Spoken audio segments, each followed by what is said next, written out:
Rituals and traditions, one of which is the savoring of champagne.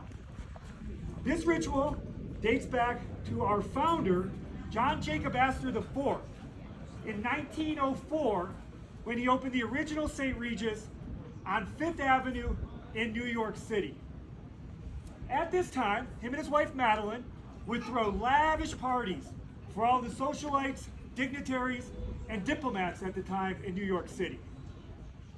They would celebrate the day, and they would welcome the evening by savoring bottles of champagne for all of their friends. So this ritual is done at every St. Regis worldwide. We do it here at 6:30 every evening, and there are many stories as to where Champaign Sabering originated. The one we like to tell dates back to the Napoleonic era, where the saber sword was the weapon of choice for the French army during the Revolution.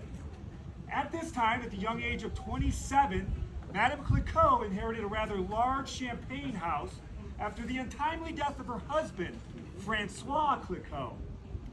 Many of you might know the champagne house today as Veuve Clicquot. The term veuve actually meaning widow, the widow Clicquot.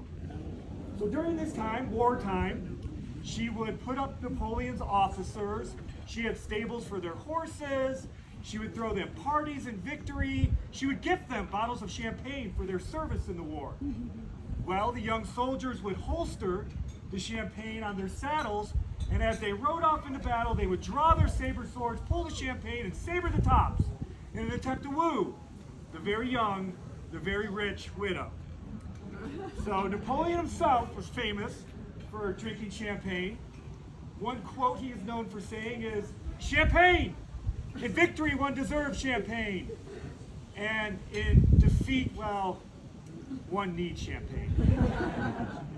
So, with that being said, as Napoleon once savored bottles for all of the kings and queens of France, here on this beautiful July day in Deer Valley at the St. Regis, we're going to savor a bottle for all of you to celebrate the evening. Woo! 1, 2. That's never happened before. Let's try this again. 1, 2, 3.